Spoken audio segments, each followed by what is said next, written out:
Bonsoir à vous tous. Merci d'être à notre compagnie dans le programme du soir sur New World Info ce vendredi. Nous commençons avec le décryptage de l'actualité. Ce jour, on va s'intéresser au Burkina Faso. Un juge a été inculpé et écroué pour tentative d'escroquerie. Le juge a été mis en examen pour tentative d'escroquerie et diffamation et placé en détention dans le cadre d'une affaire de corruption impliquant le maire de Ouagadougou. C'est le procureur du Burkina Faso, Harouna Yoda, qui l'a annoncé. Selon l'enquête, le juge Narcisse Savadogo et une autre personne, Alassane Bagagna, sont entrés en contact avec le maire de Ouagadougou, Armand Pierre Beoundé, pour lui proposer d'intervenir auprès des magistrats pour faire classer son dossier sans suite, a expliqué donc le procureur lors de la conférence de presse.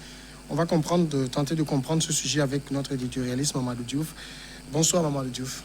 Bonsoir Samuel. Ce n'est pas très souvent qu'on voit des juges impliqués. Qu'est-ce qui s'est passé avec le juge ici? Oui, c'est vrai que c'est auprès des juges qu'on part généralement pour que nous-mêmes nous soyons jugés. Mais on ne doit pas oublier que ceux qui font la justice sont eux également des justiciables. Ce n'est pas parce qu'ils sont dans cette posture de faire la justice que quand il y a des délits, ils ne sont pas concernés. Ce qui s'est passé ici, il faut dire que c'est les médias burkinabés qui sont à l'origine en fait de cette procédure que l'on voit avec deux niveaux. Il y a le maire à qui on reprochait depuis quelque temps un problème de corruption par rapport à la mairie. Et même quand le juge le procureur plutôt Harouna Yoda, quand il parlait, il en a reparlé. Il y a des dossiers contre le maire. Il y a une enquête qui est là, qui est en cours, qui n'a pas encore abouti. Il se trouve que pendant que les gens se plaignaient du maire, il y a eu cette affaire de véhicules, d'achat de véhicules. Il y a 77 véhicules qui devaient être achetés pour un coût d'environ 4,6 milliards de francs CFA. L'achat devait se faire sous le format leasing. C'est un peu ce que les gens font. Au lieu d'acheter les voitures vont vieillir, vous ne savez plus quoi faire avec. Vous achetez les voitures sont utilisées par la mairie pendant 5 ans. Au bout des 5 ans, les voitures redeviennent la propriété de ceux qui les avaient vendues à la mairie. Le reproche ici, c'est que la société Fidelis, qui devait vendre les voitures à la mairie, est une société dans laquelle la famille du maire est actionnaire. Le deuxième reproche, ces 77 véhicules ont été assurés au niveau d'une autre société qui s'appelle IARD. Et dans cette société, le maire lui-même et sa famille sont également actionnaires. Les gens ont dit maintenant il y a problème dans l'attribution de ce marché. Maintenant, comme j'ai dit, le maire avait déjà des dossiers en cours. La presse en a parlé. D'abord, le journal confidentiel, puis l'événement qui est venu vraiment enfoncer le maire et le juge Narcisse sur la question. C'est à ce moment que les gens se sont rendus compte qu'en fait, le juge lui-même n'a pas fait les démarches. Il a un démarcheur qui s'appelle Alassane Bagagna. C'est eux qui ont fait la démarche, aller voir le maire pour lui dire, bon, on peut faire en sorte que le dossier soit classé. C'est ça qui amène même la diffamation, puisqu'il a cité des personnes au niveau du tribunal, des magistrats, en disant que l'un, c'est mon promotionnaire, l'autre, j'ai fait le stage chez lui, je peux aller les voir, ils vont classer le dossier sans suite. Mais en retour, il demande au maire de lui donner 70 millions de francs CFA. Le maire, certainement, en politique averti, les avait enregistrés avec son téléphone portable. Et les enregistrements, non seulement se sont retrouvés chez le procureur, mais même au niveau des réseaux sociaux. Et c'est pourquoi ce juge Narcisse a été arrêté, tout comme Alassane Bagagna. Alors, finalement, on peut dire que c'est le maire lui-même qui a livré un peu le fond de l'affaire à la justice. Oui, c'est que dans cette affaire, parfois, on fait la confusion parce que le maire avait des problèmes en justice, déjà. Et ça crée souvent la confusion, alors que pour ce problème-ci, c'est le maire qui a piégé, à la limite, ceux qui voulaient le piéger. Et quand le procureur parlait, il a bien clarifié les choses pour qu'on ne mélange pas les dossiers. Il y a des dossiers où il y a des enquêtes sur le maire lui-même. Mais dans ce dossier-ci, c'est le maire qui vient porter plainte pour escroquerie. Maintenant, quand le maire a donné ces éléments pour escroquerie, les juges, les magistrats dont les noms ont été cités et qui sont passés bien sûr partout dans les réseaux sociaux, ces magistrats également ont porté plainte pour diffamation, puisqu'ils ont démenti d'avoir été son camarade. L'un a démenti d'avoir été son camarade de classe, l'autre a démenti qu'il a été un stagiaire, et ils ont démenti qu'ils n'ont pas eu de discussion avec lui, j'allais dire de marchandage, pour classer sans suite ce dossier-là. Et c'est ça qui amène l'aspect de diffamation dans le dossier, parce qu'il y a ces deux magistrats dont les noms sont en train de traîner partout, qui considèrent qu'on leur a fait du tort en les citant. Mais pourquoi le maire s'en est-il pris de la sorte? Pourtant, le marché qu'on lui proposait pouvait le faire sortir d'affaires. Oui, le marché pouvait le faire sortir d'affaires, mais vous savez, aujourd'hui, avec Renlac, parce qu'il y a Renlac au Burkina, c'est eux qui sont à l'origine de l'affaire de l'ancien ministre Bouda. Il est plus prudent aujourd'hui, quand quelqu'un vient te proposer de la corruption, d'avoir de la moralité. Parce que de plus en plus, c'est le piège qui est tendu à plusieurs personnes. Et ce que le maire a fait, on aurait pu lui faire la même chose. En lui proposant ce marchandage, il accepte, et c'est lui qui est enregistré, et après on met les audios sur la place publique. De sorte que l'idéal, et c'est ça quand même la gouvernance, un maire n'a pas à aller marchander un procès. Il doit pouvoir aller devant le tribunal en tant que justiciable et répondre de ce dont on l'accuse. S'il est innocent, qu'il prouve qu'il est innocent, il ne sera pas condamné parce qu'il est innocent. Mais malheureusement, il y a cette curiosité avec Alassane Bagagna qu'on ne trouve pas seulement au Burkina. Je ne sais pas dans quelle faculté on enseigne aux gens qu'au tribunal, il y a des, je ne sais pas comment il faut les appeler, des intermédiaires ou bien des démarcheurs. C'est peut-être l'expression qui est la meilleure, qui quand vous arrivez, vous essayez de voir quel dossier vous avez, parce que les juges ne veulent pas les dossiers qui ne sont pas juteux. Donc si votre dossier n'est pas juteux, on vous laisse vous débrouiller tout seul. Si le dossier est juteux, on vous prend dans un coin pour vous dire, bon, on peut vous faire passer par quelqu'un qui va régler votre problème autrement. Mais je crois que c'est extrêmement grave parce que ici, au-delà du fait que le maire est accusé, mais la démarche à l'endroit du maire est une démarche dangereuse parce que cela aurait permis au maire, s'il était coupable, de pouvoir s'en sortir sans pour autant que personne ne puisse dire quoi que ce soit, puisque c'est le tribunal qui allait blanchir quelqu'un pour 70 millions de francs. C'est extrêmement grave. Alors, cette affaire révèle finalement, j'allais dire, le visage ou le vrai visage de la justice burkinabé. Pas le vrai visage. Je connais des juges burkinabés qui sont nets.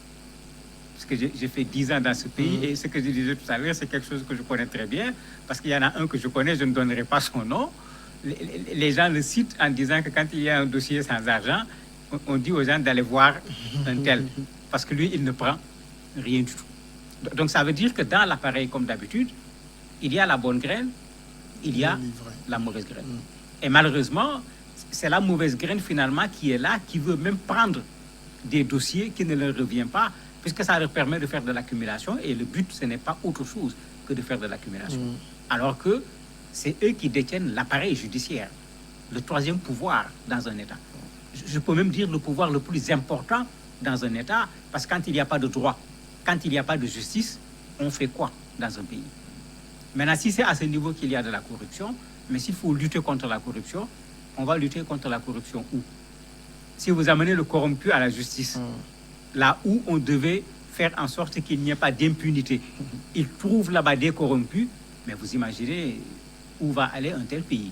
Et pour le président Kaboré, ça doit être très certainement gênant, puisque dans sa campagne, il avait insisté sur cette lutte contre la corruption, et le maire de Ouaga est du MPP, il est du même parti que le président de la République.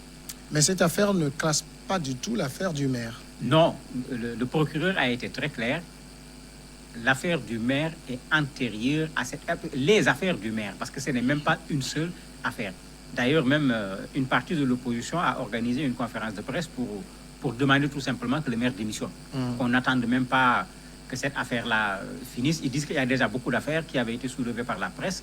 Il y a des affaires qui sont pendantes au niveau de la justice, que le maire démissionne s'il a confiance en lui-même pour laisser la justice faire son travail. Et le procureur également a été très clair, puisque quand il parlait, c'est cette affaire qui était d'actualité. Donc les journalistes, quand ils l'ont interpellé, il a dit non, il ne faut pas qu'on mélange les choses. Il parle de l'affaire qui est d'actualité, et dans cette affaire, c'est le maire qui est venu voir la justice. il y a d'autres affaires où on est venu voir la justice contre le maire. Toutes ces enquêtes sont en cours. Donc, il ne peut pas répondre sur ces affaires comme ils disent d'habitude. Ils sont dans la procédure.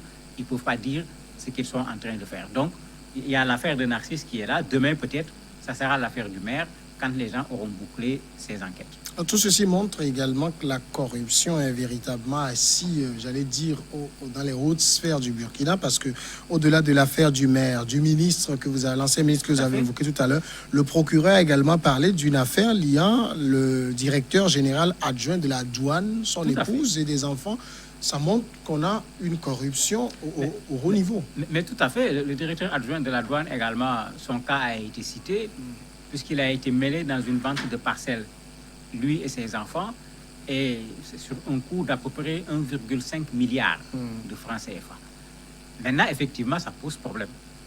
Et comme on dit à chaque fois, la corruption est là, on va attraper celui qui donne 100 francs, on va attraper celui qui prend 500 francs, et maintenant, ceux qui sont sur 1 milliard, 6 milliards, 10 milliards, eux, on les laisse passer.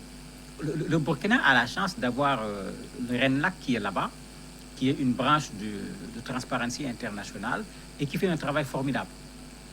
Vraiment de collecte d'informations, et c'est eux qui ont fait tomber le ministre Bouda. Et ce n'est pas la première fois qu'ils font tomber des personnalités au niveau du Burkina Faso en allant carrément voir le procureur avec des éléments tangibles. Mais il fut un temps sous Blaise Compaoré, on savait que tel a fait, on n'y pouvait rien, on filait l'information aux journaux, les journaux sortaient des preuves. Soit on change la personne de portefeuille ministériel, soit on l'envoie président du conseil d'administration, on le nomme ambassadeur, mais il n'y avait rien qui suivait. Et les Burkinabés en avaient ras-le-bol.